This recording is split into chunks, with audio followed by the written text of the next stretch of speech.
Shri Ashok Gehlot ji,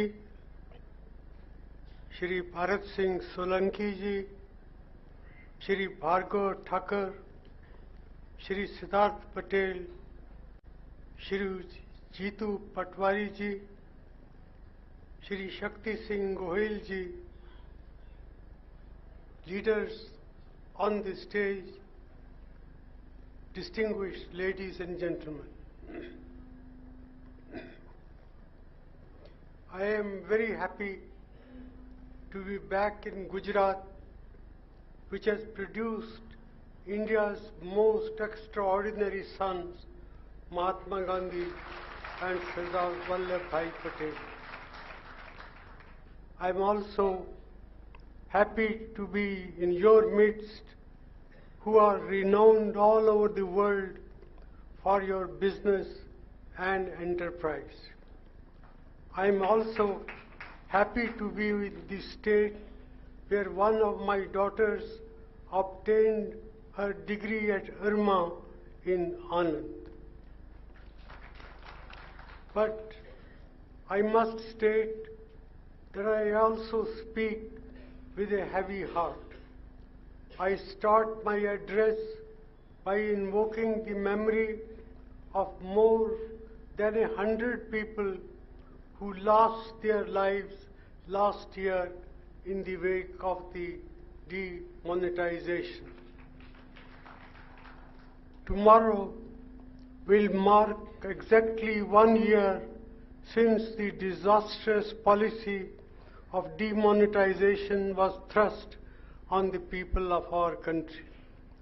I say it with immense pain and a sense of deep responsibility that the 8th of November was a black day for our economy and indeed for our democracy. I remember feeling shocked when I heard the Prime Minister's announcement, and I wondered who advised him to inflict such a reckless step on our nation and whether any considered thought went into it. My dear friends and fellow countrymen, black money and tax evasion are a menace that the country needs to tackle. But demonetization was clearly not the solution. It has been suggested many times in the past as one of the methods to eradicate black money. But as a responsible government, we never took such a drastic measure because in our recent analysis, the costs of demonetization always exceeded the benefits very substantially.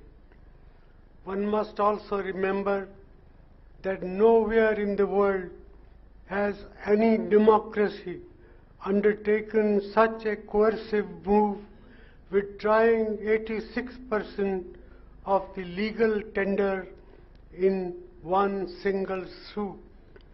Neither would anyone advise to bring out an even more high-valued currency note of rupees 2,000 after invalidating 500 and 1,000 rupee notes. We know by now that none of the stated objectives of eliminating black money, terror financing, and counterfeit currency have been met.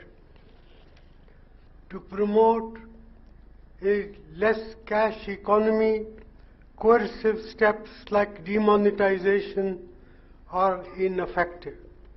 The cash in circulation after 1 year is close to 90% of the previous levels. The fact that more than 99% of the demonetized currency came back into the banking system has punctured the government's claims. There are also widespread reports of the rich converting their black money into white while the poor have undergone immense suffering. Demonetization has proved to be mere bluster to reap political dividends, while the real offenders have escaped. I repeat, as I stated in Parliament, this was organized loot and legalized plunder. We saw the impact of demonetization on the economy when the GDP growth rate dropped to 5.7% under the new calculations. Even this is bound to be a gross underestimate, as the pain of the informal sector is not adequately captured in the calculation of the GDP. Every 1% loss of GDP growth rate annually costs our nation 1.5 lakh crore rupees. Think of the human impact from this lost growth, the lost jobs, the youth whose opportunities have vanished, the businesses who had to shut down, and the entrepreneurs whose drive to succeed has turned into disappointment. What is even more tragic is none of the lessons from this monumental blunder have been learned by the Modi government. Instead of providing relief, as I had requested in Parliament, to the poor and the marginalized, farmers, traders, and the small and medium businesses who suffered the brunt of demonetization, the government chose to inflict on them a badly designed and hastily implemented GST. This twin blow is a complete disaster for our economy. It has broken the back of small and medium enterprises in India. In the textile hub of Surat alone, 60,000 looms have been discarded since July. At the rate of 35 jobs lost for every 100 looms shut, and an estimate of 21,000 jobs have been lost in just one industrial sector in Surat. The impact in the rest of the country is equally bad, if not worse. The supply chains and credit lines of our MSME sector and industrial clusters have been greatly affected, hampering production. You are aware of the damage done to the ceramics sector in Morbi and the industries in Vapi and Rajkot. Overall, as our domestic sector is not able to cope with demand, China is benefited from this situation. In the first half of fiscal year 2016-17, India's imports from China stood at rupees 1.96 lakh crore, bringing the same period, during the same period in fiscal 2017-18, the imports from China increased to rupees 2.41 lakh crores. This unprecedented increase of imports by more than rupees 45,000 crores, which is a 23% increase in a year, can be attributed largely to demonetization and the GST. These twin blows damaged India's medium and small manufacturing sector, and our businesses had to run to Chinese imports at the cost of Indian jobs. The goods and services tax, as envisaged in our government's own thinking, was supposed to simplify taxation in the country with a single tax, capped at 18% to make life easier for our businessmen, both big and small. The current GST is a great departure from that vision. It has transformed into a complicated mess with multiple slabs and rates as high as 28% along with additional cesses. This was done by the government without paying any heed to our advice both in Parliament and in private consultations. Compliance requirements under the GST have become a nightmare for small businesses.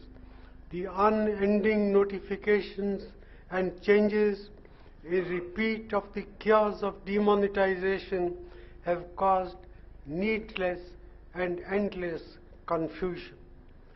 Along with demonetization, GST has sown a deep-rooted fear of tax terrorism among the business community.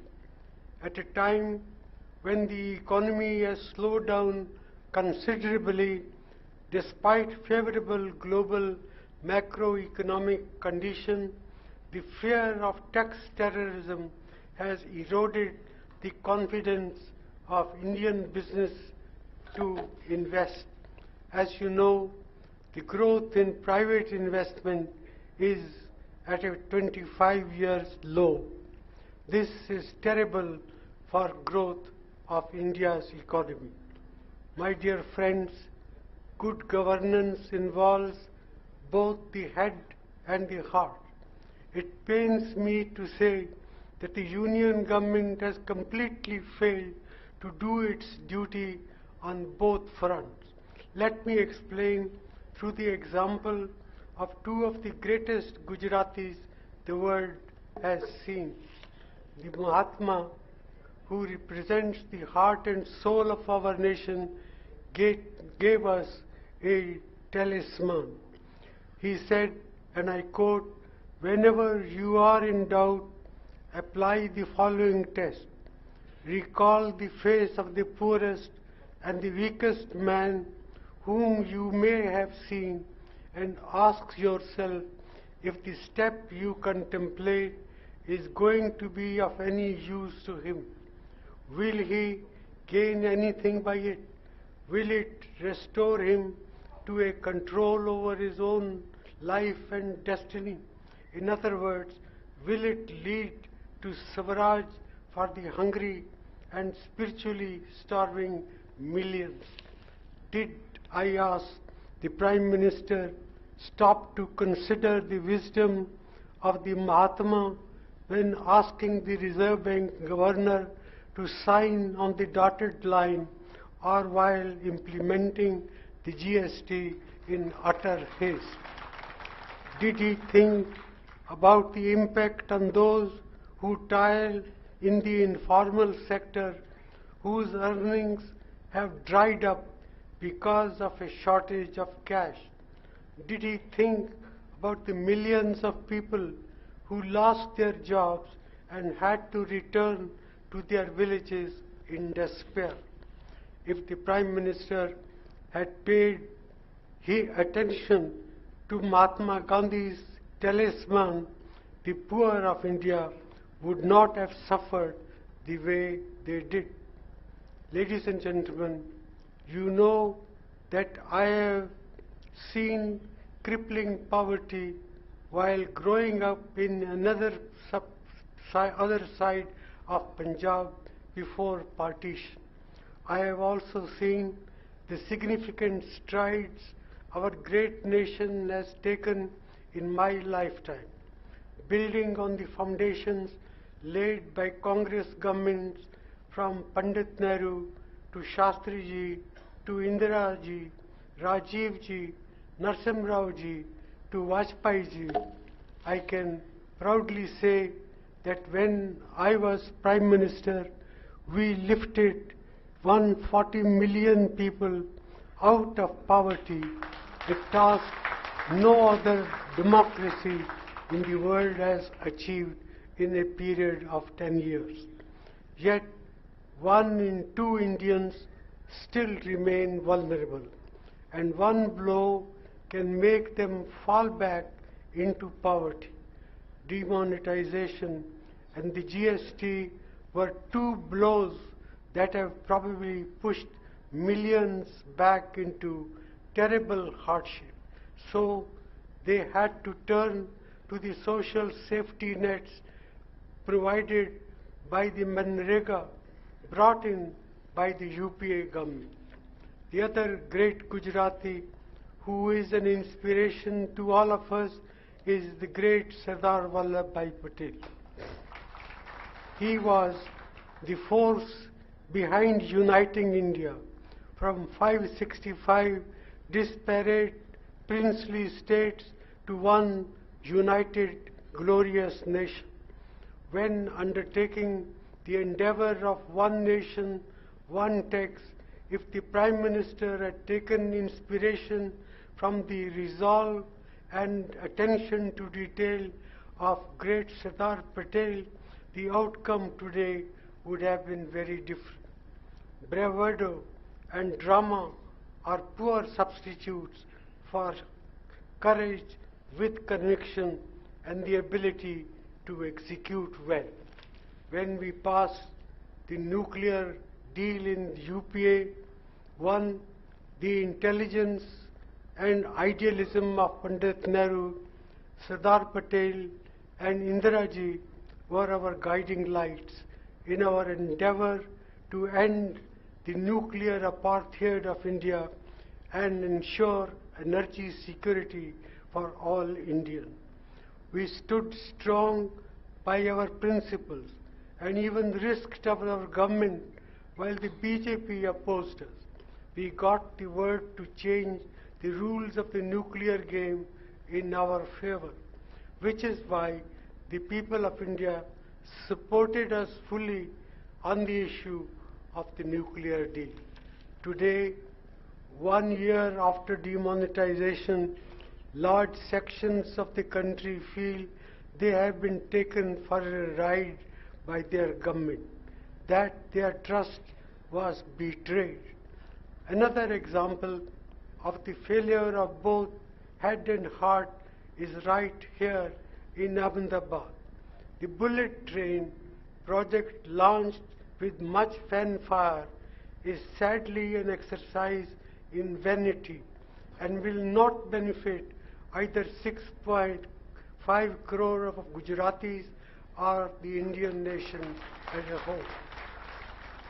Rupees 88,000 crores through a soft loan may seem like easy money, but it still needs to be repaid to the Japanese. Gujarati entrepreneurs know very well that if a deal is too good to be true, it probably is not. The bullet train project requires the creation of a parallel infrastructure while our existing passenger rail network is languishing and needs a dire infusion of funds and investment to improve both safety and speed. The past 1 year has seen the highest number of deaths due to derailments in more than a decade. But the government in Delhi, its priorities are entirely misplaced. Did the Prime Minister consider the alternative of introducing high-speed rail across India by upgrading the existing broad gauge infrastructure? The UPA had requested the Japanese to fund the dedicated freight corridor. Instead, we signed the deal in 2005. This project will create a multiplier effect on the economy with upgradation of transportation technology, increase in productivity, and reduction in unit transportation cost. My friends, question must be asked again and again on the soundness of policy and the lack of transparency in the Delhi government. It saddens me to see that every important issue that affects the lives of crores of citizens is being turned into binaries of black and white. The Congress Party has built India into a global economic powerhouse over the past 70 years. We want to ensure that the national interest is upheld and that the weaker sections of the society are effectively protected. By questioning the bullet train, does one become anti-development? Is everyone who questions the outcome of demonetization or GST a tax evader? Does questioning the drop in GDP rate make one an anti-national? This attitude of suspecting everyone to be a thief or an anti-national, the low-level rhetoric is damaging to democratic discourse and has real consequences for how we relate to one another as citizens. Political leaders must stick to the high road. Every government builds on the foundations of the past and benefits from the efforts of the center. Pandit Nehru laid the foundation of the Sardar Sarovar Dam, and various Congress governments took it forward. Water poured into the Narmada main canal the year our present Prime Minister first became Chief Minister of Gujarat. I also remember that when the World Bank cut funding for the project, as Finance Minister of India, I stepped forward to provide the needed funding from the center. As we think of the benefits to farmers from the Sardar Sarovar project, we must also address their concerns about land acquisition. It was the Congress Party that ushered in a historic change in the form of the landmark right to fair compensation and transparency in land acquisition. Rehabilitation and Resettlement Act 2013, undoing a 123-year-old imbalance and injustice to the farmers. The objective was to ensure a humane, participative, informed and transparent process resulting in least disturbance to the owners and making the affected person partners in development. This was inclusive growth, with both head and heart in the right place. However, barely a year after coming into power, the NDA government sought to amend the law to take away the need for social impact assessment studies, right to consent and rehabilitation, resettlement and other necessary safeguards such as public hearing of those affected. While the Congress under the leadership of Sonia ji and Rahul ji prevented this from happening, the Gujarat state government and other BJP-led governments have amended the law at the state level, undermining the spirit of the national law. Is it any wonder that our farmer brothers continue to protest for justice in these states? Our farmers are also suffering from extended agrarian distress, along with the impact of demonetization and depressed rural spending. The decline in real wages is apparent to all, while the BJP's poll promise of increasing the minimum support price and giving farmers prices 50% above the cost of production has been betrayed. The loan waivers announced in a few states have only paid lip service to our farmers' concern.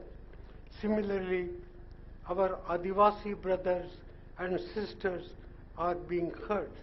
The Gujarat government has been the worst performer in settling claims and distributing the title deeds to Adivasis and other forest dwellers as per the historic scheduled tribes and other traditional forest dwellers recognition of Forest Right Acts passed by the UPA in 2008.